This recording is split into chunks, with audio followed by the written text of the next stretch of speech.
within the archives of the 10th century lies a text known as the Kitab al-Ṭabīkh, or the Book of Dishes. It contains the exact instructions for assembling the feasts of the Abbasid Caliphate.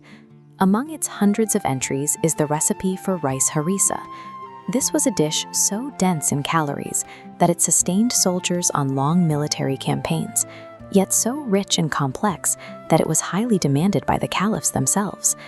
To understand how it was made, we have to look inside an elite household in 10th century Baghdad. It's dusk. The preparation area is set within the sprawling brickwork and arched corridors of an Abbasid courtyard.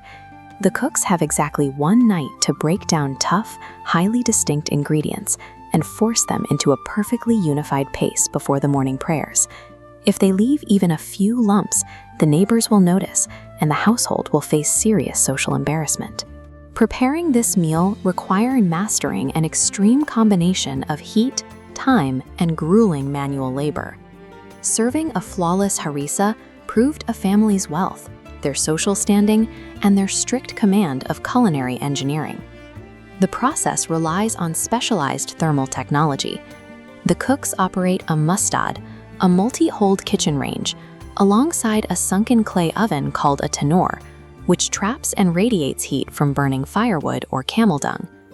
They start by gathering the raw materials: cuts of dense, fibrous goat meat, basins of starchy rice, and jugs of fresh whole milk. They also bring out a highly specific fat source called leah. This is the heavy tail fat harvested exclusively from Middle Eastern fat-tailed sheep. It provides the signature richness required for elite Abbasid cooking. The thermal breakdown begins by salting the goat meat and submerging it in water inside massive, heavy cooking pots.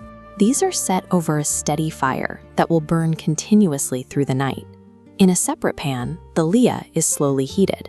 Over several hours, the solid mass of tail fat completely renders down, and the cooks strain it into a pure, clear liquid. This prolonged exposure to boiling water slowly dissolves the dense connective tissues inside the goat meat. The heat weakens the biological structure of the animal, making it vulnerable to the physical violence that comes next. By midnight, the goat meat is completely soft.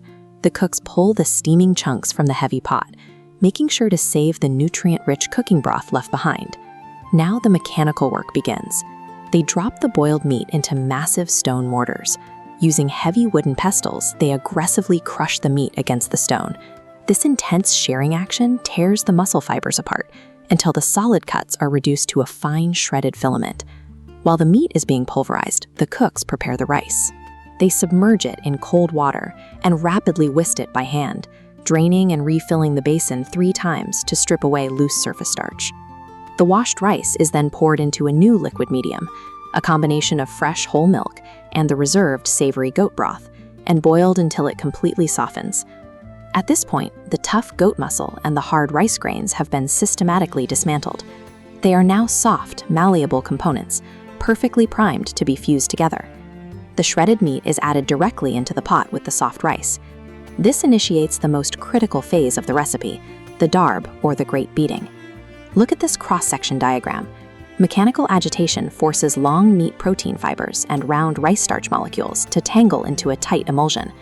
But if the cooks stop early, the matrix fractures, leaving isolated, unbroken starch grains suspended. This arduous task historically fell to teams of incredibly strong women working over extreme heat. To maintain the necessary rhythm and push through muscle fatigue, they chanted and sang coordinated work songs, matching their heavy strikes to the beat. The darb was a grueling feat of human-powered mechanical engineering. Leaving even a single distinct grain visible in the final cooking pot meant the entire dish was a complete failure.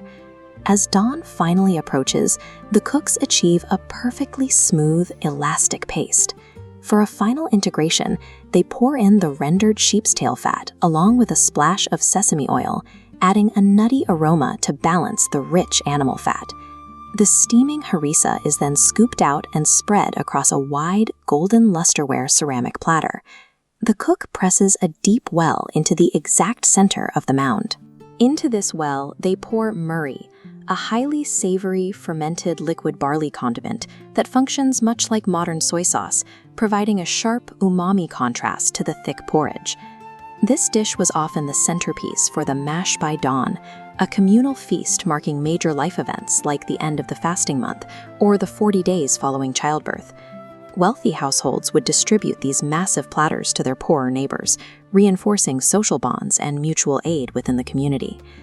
Over the centuries, the core mechanics of this recipe traveled across the globe.